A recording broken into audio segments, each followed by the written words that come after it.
हिंदी में यूपीएससी की तैयारी से संबंधित प्रोग्राम्स को देखने के लिए सब्सक्राइब करें स्टडी IQ-IAS हिंदी। आप सभी का एक बार पुनः स्वागत है स्टडी IQ-IAS हिंदी के ऑनलाइन प्लेटफॉर्म पर। मेरा नाम है शिव कुमार। वर्तमान में आपने एक न्यूज सुनी होगी जिसमें वनतारा का दौरा किया गया था प्रधानमंत्री नरेंद्र मोदी जी के द्वारा, और यहां पर विभिन्न प्रकार के पशु पक्षियों के साथ इन्होंने एक फोटो शूट कराया था और इन फोटोज को तमाम प्रकार के सोशल मीडिया प्लेटफॉर्म पर पोस्ट किया गया था। इनमें से एक फोटो इस पिकॉक अर्थात इस तोते के साथ भी उन्होंने खिंचाई थी, और ये जो तोता है ये वर्तमान में चर्चा में है। इसका मेन कारण है कि ये वर्तमान में यदि आप देखेंगे तो IUCN स्टेटस इसको दिया गया है जंगलों से समाप्ति, यानी कि जंगलों से ये पूर्णतः विलुप्त हो चुका है। और इसको संरक्षित करने के लिए ब्राजील और जर्मनी ने मिलकर संयुक्त प्रयास किए थे। तमाम प्रकार के समझौते भी यहां पर हुए थे जो कि 2024 तक प्रभावी रहे थे। परंतु अब वर्तमान में इसके चर्चा में होने का मेन कारण यह है कि यह आरोप लगाया जा रहा है कि वनतारा ने जर्मनी से इन तोतों को खरीदा है। तो खरीदा है तो इसमें समस्या क्या है? समस्या यह है कि साइट्स का जो परिशिष्ट एक होता है, अर्थात एक ऐसी वेबसाइट, एक ऐसी संस्था है साइट्स जो कि इन लुप्त प्राय जीव जंतुओं और वनस्पतियों के व्यापार पर रोक लगाने का कार्य करती है यदि यह परिशिष्ट 1 में अंकित हैं। तो यहां पर इनके व्यापार पर रोक लगी होने के बावजूद भी क्या वनतारा ने इनको खरीदा? और यदि नहीं खरीदा तो ये वनतारा के पास रह कैसे गए? क्योंकि जब प्रोग्राम चलाया गया था तो ये बोला गया था कि भाई चूंकि इन तोतों का अर्थात इनका जो ऑफिशियल नेम है ये स्पिक्स मकॉ है ना, वर्ल्ड में जहां पर भी ये रह रहे हैं और यदि इनको संरक्षण नहीं दिया जा रहा है तो इनको ब्राजील को लौटा दिया जाए और ब्राजील इनके संरक्षण के लिए कार्य करेगा। हाँ, इसमें जो एक महत्वपूर्ण देश था उसका नाम जरूर आता है जो कि जर्मनी की एक संस्था है। चलिए आगे हम इसके बारे में डिस्कस करते हैं। देखिएगा, इसका ऑफिशियल नेम है स्पिक्स मकॉ, साइंटिफिक नाम भी यहां पर दिया हुआ है। 2019 में IUCN ने इसको आधिकारिक तौर पर जंगलों से विलुप्त घोषित किया था। वनताला, जिसको आधिकारिक तौर पर green zoological rescue and rehabilitation centre के नाम से जाना जाता है, यहां पर प्रधानमंत्री नरेंद्र मोदी का दौरा हुआ था और इस स्पिक्स मकॉ के साथ उन्होंने एक फोटो क्लिक कराई थी। यह स्पिक्स मकॉ है ना, जिसकी इमेज मैंने आपको पीछे बताई थी। यदि आप देखें तो ये बहुत छोटे आकार के होते हैं, यानी कि जो सामान्य आप तोते देखते हैं उनसे भी ये छोटे आकार के होते हैं। यदि आप इनके पूरे शरीर को देखेंगे तो इनके शरीर में 3 प्रकार के रंग आपको देखने के लिए मिलेंगे। हल्का नीला सर पर, गहरा नीला आपको इनके फरों पर, और इन दोनों के मध्य में इनके पेट पर। नर और मादाएं इनमें आपको समान रूप से देखने के लिए मिलेंगी, और जो मादा होती है इसका आकार नर से भी और थोड़ा सा कम होता है। वैसे ही सामान्यतः भी इनका आकार बहुत ज्यादा कम होता है। जो इनका निवास स्थान है, आप पाएंगे कि भाई जो दक्षिण अमेरिका महाद्वीप वाला एरिया है ना, यदि आपको ना समझ में आए तो मैं एक दक्षिण अमेरिका महाद्वीप का यहां पर आपके सामने मैप बनाता हूं, उससे आपको ज्यादा क्लियरिटी हो जाएगी कि जब आप कुछ इस प्रकार से देखते हैं कि भाई ये है हमारा साउथ अमेरिका कॉन्टिनेंट वाला एरिया, अर्थात दक्षिण अमेरिका महाद्वीप वाला सेक्शन, तो आप पाएंगे कि ये वाला जो क्षेत्र है इसको नाम दिया जाता है अमेजन वन वाला क्षेत्र। अब अमेजन वन का विस्तार इतने भाग में ही नहीं है, आप पाएंगे कि इसका विस्तार और भी कई एरिया में है।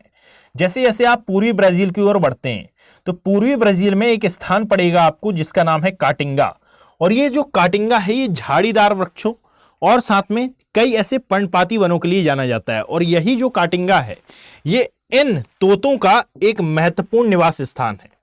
परंतु आप एनवायरमेंट इकोलॉजी में पढ़ते हैं कि भाई किस प्रकार से हमारे जो फॉरेस्ट एरिया हैं ये कंटिन्यूसली समाप्त हो रहे हैं, उनको संरक्षण की आवश्यकता है। और इसका मेन कारण है कि हम कंटिन्यूसली वनों की कटाई कर रहे हैं। बस यहीं पर रुक जाइए। ये जो वनों की कटाई हुई और वनों को जो हमने साफ किया और यहां पर हमने एग्रीकल्चर को बढ़ावा दिया, इसके कारण इन स्पिक्स मकॉ का जो प्राकृतिक आवास था यह नष्ट हो गया। और जब किसी भी जीव जंतुओं का प्राकृतिक आवास किसी एरिया से नष्ट हो जाता है तो अब आवश्यक ये होता है कि भाई मनुष्य जिसने इन प्राकृतिक आवासों को नष्ट किया है वो इनको रिहेबिलिट करे, अर्थात इनको पुनर्स्थापित करे।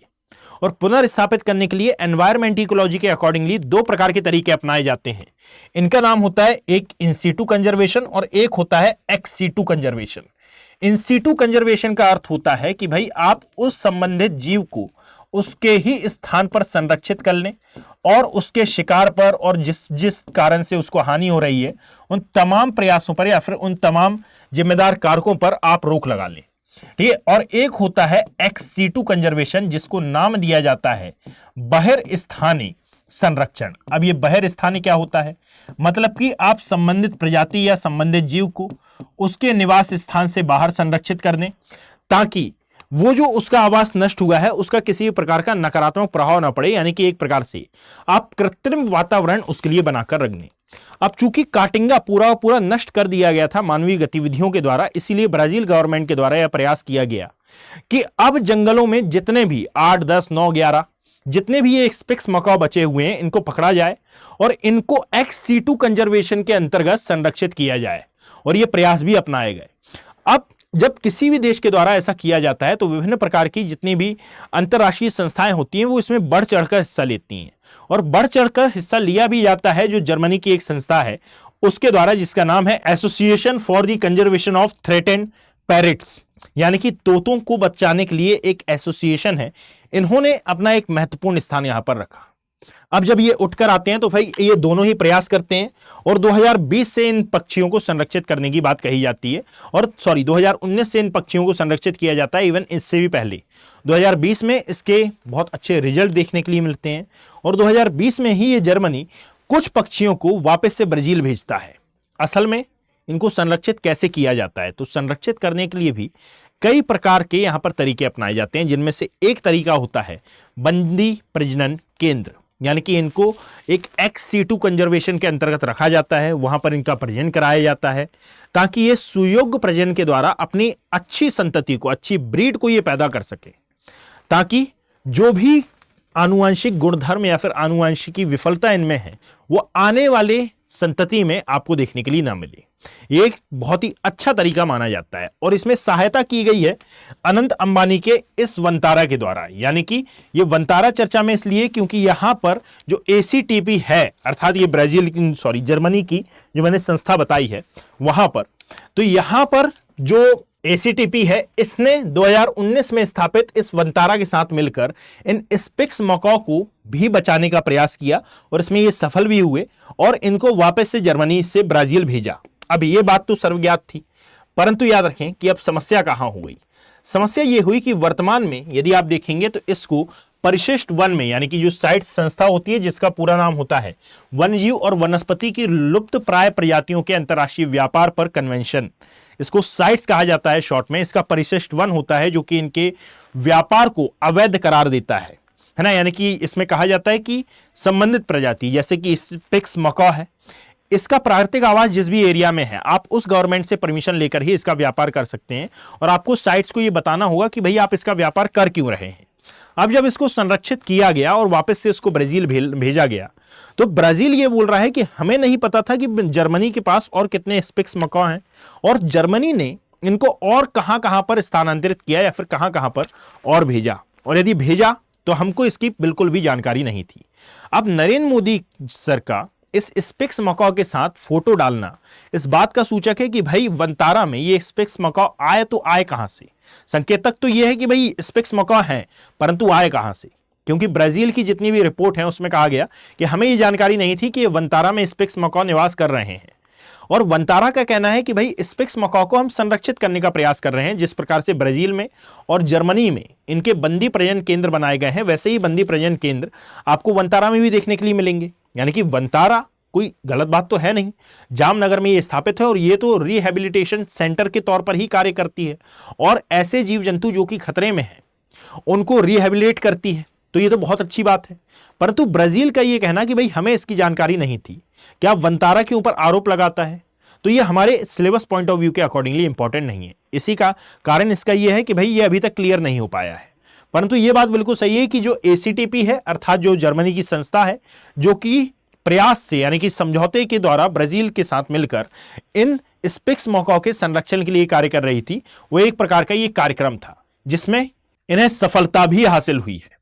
इसीलिए ये मुद्दा अभी वर्तमान में चर्चा में है। अच्छा, आप सभी के लिए एक इंपॉर्टेंट इंफॉर्मेशन कि यदि मान लीजिए आप 2026 और 2027 की UPSC एस्पिरेंट हैं, तो मैं आपको बता दूं कि स्टडी IQ IAS हिंदी के प्लेटफॉर्म पर आप सभी के लिए P2I फाउंडेशन बैच और साथ ही साथ 2027 के अभ्यर्थियों के लिए P2I लॉन्ग टर्म बैचेस प्रारंभ हो चुके हैं। ये जितने जो टॉपिक मैं आपको पढ़ा रहा हूं ये आपके एनवायरमेंट इकोलॉजी के हिसाब से बहुत ज्यादा इंपॉर्टेंट है। अब याद रखें कि एनवायरमेंट इकोलॉजी हो, ज्योग्राफी हो, PSIR हो और तमाम प्रकार के सब्जेक्ट, इन कोर्सेस में आपको कवर अप कराए जाते हैं। यदि आप इन कोर्सेज का पार्ट बनते हैं तो याद रखिएगा कि आपको यहां पर फ्री मेंटोरशिप भी अवेलेबल कराई जाती है, जो कि समय समय पर यूपीएससी में आने वाले हर्डल से आपको बचाती है, यानी कि समय समय पर आपका मार्गदर्शन करती है। और साथ में आपकी जो तैयारी है ये एक्सपर्ट फैकल्टी के साथ मिलकर कराई जाती है, ताकि आप अपनी यूपीएससी की जर्नी को बड़े ही सिस्टमैटिक मैनर में कंप्लीट कर सकें।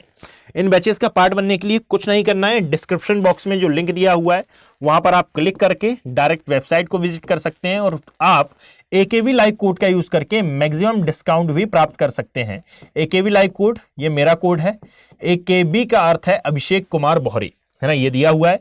यहां पर आप मैक्सिमम डिस्काउंट प्राप्त करेंगे और यदि आप AKV लाइव कोड का यूज करेंगे तो इससे एक और फायदा होगा कि ये कहा जाता है कि यूपीएससी की तैयारी करने से पूर्व आप एनसीईआरटी पढ़ लें तो यहां पर फ्री एनसीईआरटी क्लासेस भी आपको अवेलेबल हो जाएंगी। अब एनसीईआरटी पढ़ना थोड़ा सा मशक्कत का काम होता है, क्योंकि 6 से 9 क्लास तक की 6 से 12th क्लास तक की एनसीईआरटी आपको रीड करनी होती है। इस पूरी एनसीईआरटी का कंपाइलेशन आपको यहां पर देखने के लिए मिल जाएगा, जो कि बहुत ज्यादा आवश्यक है। तो AKV लाइव कोड का यूज करें और आप इन बैचेस का पार्ट बने।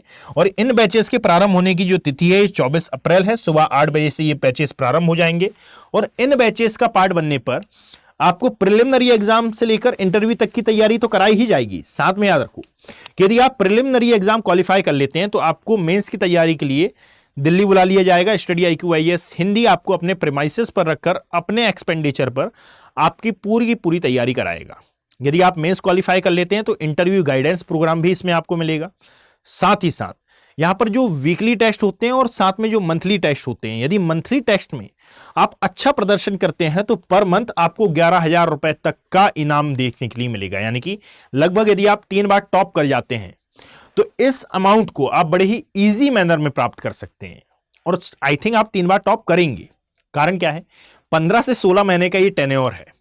प्रारंभिक समय में भले ही आपने टॉप नहीं किया, परंतु 3 से 4 महीने बाद आपको इतना नॉलेज तो हो जाएगा कि आप इस पूरे के पूरे पेपर को क्वालिफाई कर सकते हैं। कारण यह है कि इन पेपर्स में वही क्वेश्चन पूछे जाते हैं जो कि आपकी क्लासेस में हो चुके हैं। तो यदि आपने क्लास में पढ़ाए हुए कंटेंट को अच्छे से रिवाइज किया हुआ है तो इन मासिक होने वाले टेस्ट में टॉप करना किसी भी प्रकार की कोई समस्या की बात नहीं है। ठीक है, चलिए आगे आते हैं। यहां पर याद रखिएगा कि मैंने अभी आपको इस वंतारा के बारे में बताया और 2022 और 23 की ये जो वार्षिक रिपोर्ट थी इसमें बताया गया था। ये रिपोर्ट पहले क्यों सामने आई है ये देख लेते हैं, क्योंकि ब्राजील बोल रहा है कि भाई हमें इसके बारे में जानकारी नहीं थी। क्या इन्होंने साइट्स के परिशिष्ट 1 का उल्लंघन किया है? वंतारा और साथ में जर्मनी ने मिलकर, ACTP जो वहां की संस्था है, इन्होंने मिलकर क्या उल्लंघन किया है? तो यहां पर एक रिपोर्ट सामने आई है कि नहीं, उल्लंघन नहीं है। आप 22-23 की रिपोर्ट देख लें, जिसमें अकेले स्पिक्स मकाओ ही नहीं, इसी के साथ साथ और भी वर्ल्ड में, है ना, और भी वर्ल्ड में जितनी भी लुप्त प्राय प्रजातियां हैं उनके संरक्षण के लिए इन्होंने विभिन्न प्रकार के प्रजनन कार्यक्रम शुरू किए थे, जिसमें से एक स्पिक्स मकाओ भी था। और इस स्पिक्स मकाओ में इन्होंने सफलता भी प्राप्त की और 7 फरवरी 2023 को लगभग 26 स्पिक्स मकाओ, जिसमें से 12 नर और 14 मादा थे, है ना, इन्होंने प्राप्त किए। यानी कि यह बहुत बड़ी सफलता थी। मतलब हमने किसी भी प्रकार का कोई भी साइट्स के परिशिष्ट 1 का उल्लंघन नहीं किया है भाई। ये केवल और केवल हम आपकी सहायता कर रहे हैं और जिस प्रकार से आप बंदी प्रजनन प्रोग्राम चला रहे हैं उसी प्रकार का ये एक प्रोग्राम है। इस सिनेरियो में ये एक स्पिक्स मकाओ आपके लिए चर्चा में है। यानी कि आप ये मत समझना कि वंतारा चर्चा में आ गया या फिर वंतारा अभी डिस्कस में है तो डिस्प्यूट में फंस गया। आप याद रखें कि ये प्रजाति चर्चा में आ गई है अब, तो ये आपके एग्जाम पॉइंट ऑफ व्यू के हिसाब से काफी ज्यादा इंपॉर्टेंट हो जाती है। बात समझ में आई? यदि आपको वीडियो पसंद आया हो तो आप इसको शेयर कर सकते हैं, ज्यादा से ज्यादा लाइक कर सकते हैं, ताकि हमें और मोटिवेशन मिले ऐसे ही अदर वीडियोस बनाने के लिए। Thank you, have a great day, have a great journey. Hindi में यूपीएससी की तैयारी से संबंधित प्रोग्राम्स को देखने के लिए सब्सक्राइब करें स्टडी IQ IAS हिंदी।